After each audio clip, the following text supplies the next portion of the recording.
dari tanah, kita belum cuci tangan, langsung masuk ke mulut, ya. Jadi bisa kena ke otak, bisa kejang, bisa nggak sadar, bisa gitu. Jadi kalau anak kecil diare, anak kecil selama nggak muntah sampai nggak bisa masuk makanan sama sekali, itu udah biarin aja.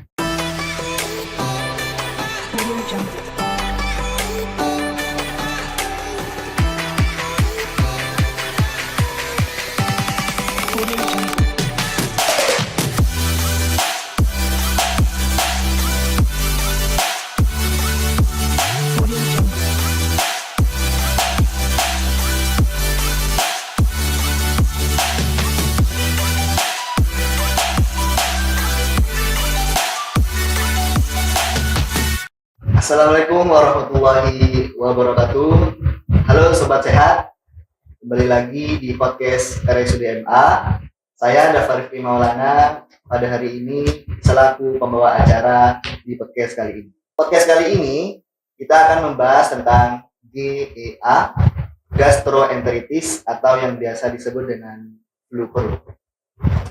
Seperti biasa, selalu di podcast RSUD MA dihadiri oleh narasumber yang luar biasa tentunya ya, yang mana pada hari ini bersama saya telah hadir Dr. Hendy Wirantara SPPD, yang mana Dr. Hendy ini sendiri adalah dokter spesialis penyakit dalam di RSUD Dr. Haji Muhammad Anwar Sumeneb, yang mana tentu saja Dr. Hendy sudah sangat paham mengenai gastroenteritis itu sendiri, yang jadinya sobat sehat sekalian yang penasaran sebenarnya apa sih bedanya gastroenteritis dengan diare, karena memang dua penyakit ini berpusat di perut. Nah, untuk bisa mendapatkan jawabannya, sobat sehat sekalian bisa menyimak secara lengkap sampai akhir perbincangan antara saya dengan Dr. Hendy di akhir. Oke, namun tentu saja sebelum saya mulai pembicaraannya, jangan lupa sobat sehat untuk like, komen, share, dan subscribe channel kami yaitu RSUD Dr. Haji Muhammad Anwar Sumeneb, supaya sobat sehat semua tidak ketinggalan konten-konten bermanfaat kami. Oke, selamat pagi Dr. Hendy. Selamat pagi Mas. Oke, gimana kabarnya Dok? Sehat. Kita mulai aja pembicaraan tentang GEA ya Dok ya. Boleh. Biar sobat sehat tahu sebenarnya GEA itu apa sih Dok sebenarnya? Jadi GEA itu kan gastroenteritis akut, Mas. Nah, sebenarnya itu sama aja sama diare. Jadi diare itu kita bagi dua sebenarnya, inflamatori sama non-inflamatori. Inflamatori itu adanya inflamasi dengan yang tidak inflamasi. Inflamasi itu apa? Bengkak. Kita bisa bilang bengkak dari mana? Adanya pembesaran, adanya kerusakan, adanya rasa panas, sama adanya sel-sel yang keluar dari tempat yang rusak itu. Nah, kenapa kok disebut ada diagnosis namanya GEA itu? Sebenarnya GEA itu adanya inflamasi yang sampai ke lambung. Makanya bisa menyebabkan muntah. Makanya kenapa kok biasanya dibedakan kan? Kalau diare aja, keluar dari bawah aja, yang satunya ada muntahnya juga. Tuh. Nah, ada kata-kata, kan kita baru menjelaskan yang masalah gastroenteritisnya aja kan. Ada yang akutnya, berarti ada yang kronis. Itu kita cut off-nya itu adalah 2 minggu. 2 minggu, di bawah itu adalah akut, di atas itu adalah kronis. Itu kita dari kata-kata gastroenteritis akut itu aja ya. Gitu. Oke. Berarti dari perbedaannya dengan diare itu sebenarnya di inflamasinya itu ya. Gitu ya. Jadi kalau GEA itu ke lambung, kalau diare hanya dari belakang saja gitu. Lalu sebenarnya biasanya itu gastroenteritis penyebabnya apa sih Dok? Jadi kita ada penyebabnya itu ada banyak. Biasanya ada bakteri, ada virus, sama ada parasit. 3 tipe. Tapi nanti dibedakan lagi Mas. Dibedakan lagi yang parasit bakteri sama virus yang menyerang, untuk yang inflamatori sama non-inflamatori. Karena kita kan lihatnya klinis sebenarnya. Kalau klinis yang dilihat itu berarti ada dua. Entah itu sekretori itu berarti airnya banyak. Diarenya berkali-kali, 10 kali sehari. Keluar air terus, nggak ada konsistensi ampasnya nggak ada dok. Nggak ada lendirnya dok, nggak ada darahnya dok. Itu sekretori kita bilang, secara medis. Nanti itu bakterinya beda, diagnosisnya beda, dari bakterinya juga beda. Terus kalau yang ada lendir sama darahnya, itu biasanya yang jenis bakteri, virus maupun parasit yang kita harus lebih waspada. Soalnya ada beberapa jenis dari bakteri itu yang kita malah nggak boleh kasih antibiotik. Kalau dikasih antibiotik nanti bisa menyebabkan yang namanya adalah hemolytic uremic syndrome.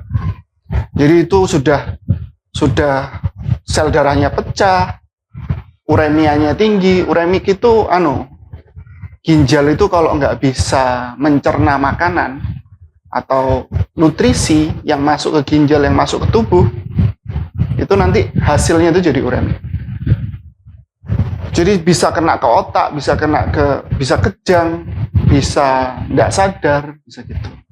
Semakin dikasih antibiotik, semakin bakterinya itu pecah dan toksin-toksinnya itu semakin menyerang kemana-mana. Tuh. Makanya kita harus bedakan mana yang sekretori, mana yang ada lendir darahnya. Terus kita bedakan juga bakterinya apa kalau bisa. Terus kita bedakan juga pasien ini butuhnya apa dan gejalanya seperti apa. Terus Lalu untuk gejala sendiri biasanya kalau diare itu kan kita biasanya kalau saya sih kalau BAB berapa kali itu bisa dikatakan diare. Nah kalau gastroenteritis ini sendiri gejala awal itu apa saja biasanya? Ya, jadi secara kriteria ya, diare, dikatakan diare adalah 3 kali BAB, belum tentu harus cair ya. 3 kali BAB dengan perubahan konsistensi seperti biasanya. Jadi biasanya kamu agak lembek nih BAB-nya. Terus kamu 3 kali, ya itu belum kita bilang diare. Itu kita bilang ya itu BAB biasa. Kecuali kalau ada perubahan konsistensi. 3 kali, lebih dari 3 kali dengan perubahan konsistensi selama kalau di bawah 2 minggu akut, di atas 2 minggu kronis. Jadi kita bilang diare adalah 3 kali perubahan konsistensi. Lalu dok, untuk faktor risiko sendiri di gastroenteritis itu apa saja? Faktor konsistensinya itu salah satunya itu di mana-mana itu sebenarnya makanan yang kotor-kotor itu ya. Atau dari tanah kita belum cuci tangan langsung masuk ke mulut gitu ya.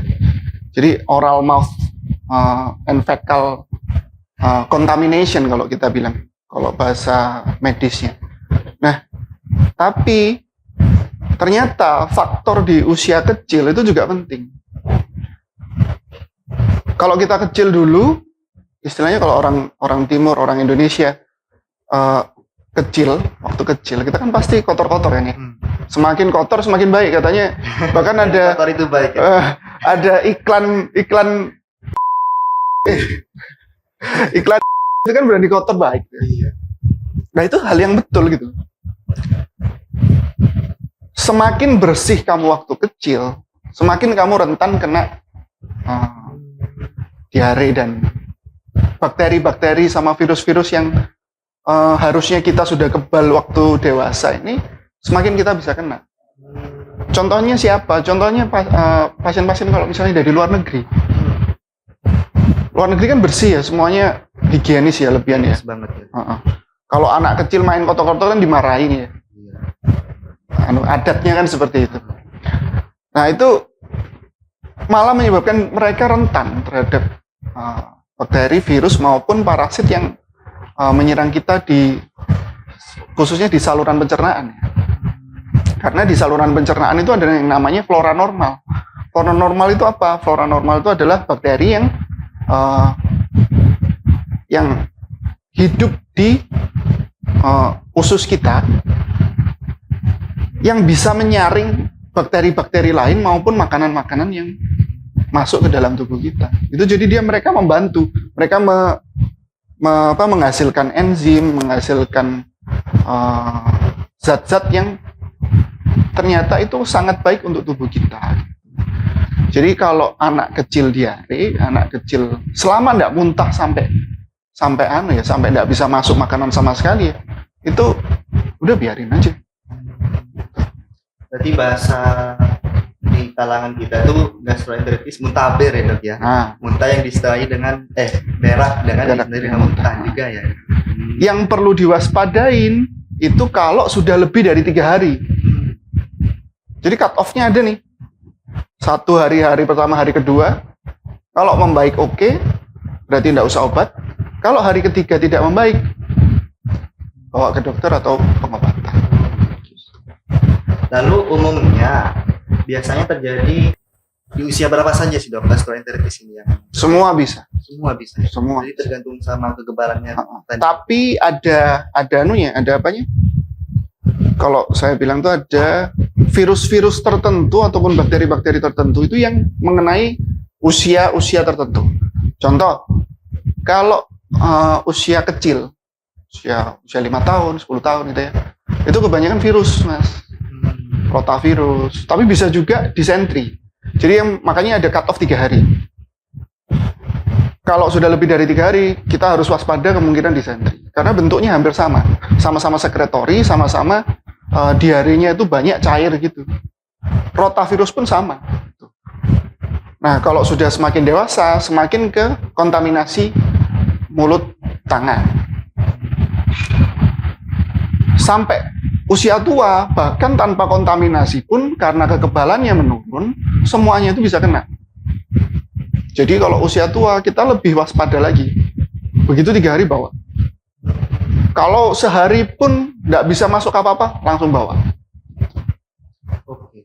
Karena ini terkait dengan pencernaan ya dok ya.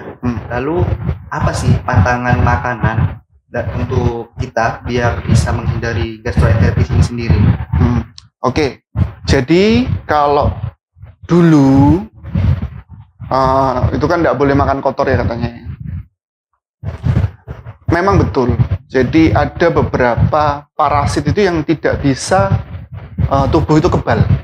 Contohnya apa? Contohnya amoeba, terus giardia. Itu jadi parasit itu kita tidak bisa kebal. Kalau yang bakteri kita kebal nih, karena ada flora normalnya. Virus kita kebal juga, karena sudah memang ada ketahanan tubuh di dalam darah. Kalau yang nggak bisa kebal itu parasit. Jadi sekuat apapun Anda dulu waktu kecilnya sudah makan kotor nih, sudah katanya Dokter Hendy sudah boleh makan kotor, saya sudah bisa nih, sudah kuat nih makan dimanapun, tetap nggak bisa.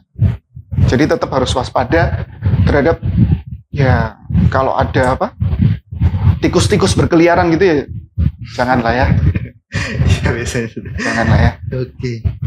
Lalu ini dok, apakah memang gastroenteritis atau muntaber ini bisa menyebabkan kematian dok? Bisa. Jadi ada yang tadi saya bilang kan, kenapa kok cut off-nya 3 hari? Karena kalau 3 hari itu bisa menyebabkan dehidrasi. Kalau dehidrasi itu ya pasti bisa menyebabkan orang langsung nggak bisa ngapa-ngapain ya. Akhirnya bisa menyebabkan kematian. Dehidrasi itu kita taunya dari mana? Dari yang pertama, orangnya haus banget, tapi karena muntah terus, jadi nggak bisa minum. Terus detak jantungnya meningkat, badannya jadi tambah panas. Meskipun awalnya nggak panas, tapi kok habis nggak bisa makan minum, habis diare terus kok panas.